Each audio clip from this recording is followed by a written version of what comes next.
भावाला पण अडचणीत आलं आणि माझं काय चुकलं म्हणतो त्यांना आता घरी काय देऊ ना खायला काय चुकलं म्हणतात हे असं व्यासपीठावर सांगायचं असतं. पण ते राजकारणाच्या बापाचा माणूस आहे, त्याची शिफारस मी करतो, चांगला आहे, हुशार आहे माणूस. त्यामुळे राम शिंदे साहेबांना मी सांगतो की आता सभापती त्यांना सांगतो विचार करा, फायदा होईल. आज या कार्यक्रमाला मी आलेलो असताना गाडीमध्ये माझा पीए मला सांगत होता की लोकांच्या अपेक्षा खूप वाढल्यात साहेब आपल्याकडून. पण त्याची काही चांगलं आहे वाईट काय, त्यात लोकांच्या अपेक्षा वाढल्याच पाहिजेत आपल्याकडून, आपणच काम करायचंय वगैरे. आणि मी फार गांभीर्याने घेतलं नाही. मी इथं व्यासपीठावर आल्यानंतर आपले आदरणीय हेमंत सर आले. हेमंत सरांनी मला एक काम सांगितलं, हे गृह खात्याचं काम आहे म्हटले आणि चांगलं आहे काम, म्हणजे आपल्या भागातला मुलगा आहे, त्याचं पोस्टिंग आपल्याला करून घ्यायचं. सरांनी मला सांगितलं की हे काम करायचं.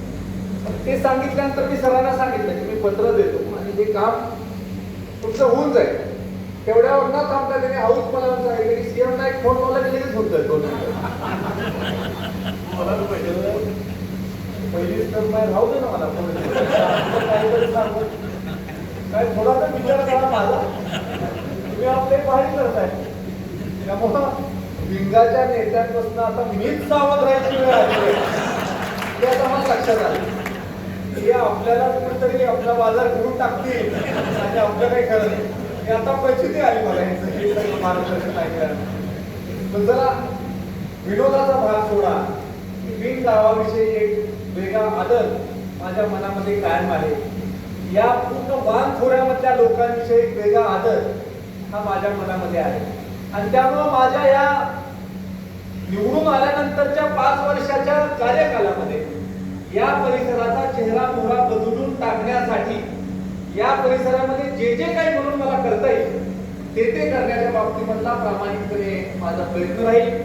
नवीन तरुणांना स्वतःच्या काळावर उभं करण्याचा प्रश्न असेल किंवा अशा आपल्यासारखे कुलकर्णी परिवारामधले नवीन मुलं असतील, स्वतःच्या हिमतीने काही अशा लोकांच्या पाठीशी उभं राहण्याचा विषय असेल किंवा काही आपल्यामधले राजकीय सामाजिक कार्यकर्ते असतील त्यांच्या हाताला ताकद देण्याचं काम असेल, हे सगळं काम भविष्य काळामध्ये प्रामाणिकपणे करण्याचा माझा प्रयत्न राहील. आज खरं तर मला सम्राट बाबा महाडिक साहेबांच्या कार्यक्रमाला जायचंय, पण माझ्या मनात आलं की हा कार्यक्रम आपण चुकवायला नको. आणि इथं आल्यानंतर मला असं वाटलं की बरं झालं आपण आलो, कारण काही कारणांनी कोणच प्रमुख पाहुणे आले नव्हते आणि मी पण आलो नसतो तर चुकीचं झालं असतं. त्यामुळे आज मी इथं आलो याचं मला मनोमन समाधान वाटतं. संयोजकांचे मनापासून आभार मानतो, आपल्या सगळ्यांचे आभार मानतो. आणि कोणीही जेवल्याशिवाय जाऊ नका ही विनंती आपल्याला सगळ्यांना या कार्यक्रमाच्या निमित्तानं करतो. श्रावणामध्ये आता काही 4-5 दिवसच राहिले ना, किती दिवस राहिले? आता तुमचं सुद्धा स्किल मानलं पाहिजे. तुम्ही 5 दिवस राहिले बरोबर ते आटपून मोकळं झालं, मग भागात पण टाकले परत घेतला.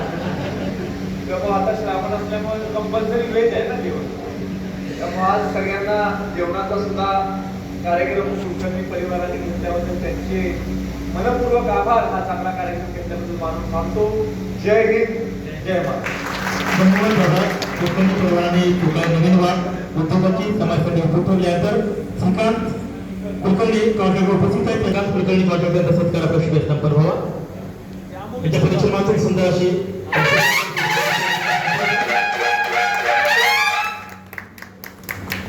आमदार साहेबांचे शुभ हस्ते कॉन्ट्रॅक्टर श्रीकांत कुलकर्णी यांचा सत्कार सोहळा संपन्न होतो. प्रेस कॉन्फरन्सने सुंदर अशी वस्तू साकारली.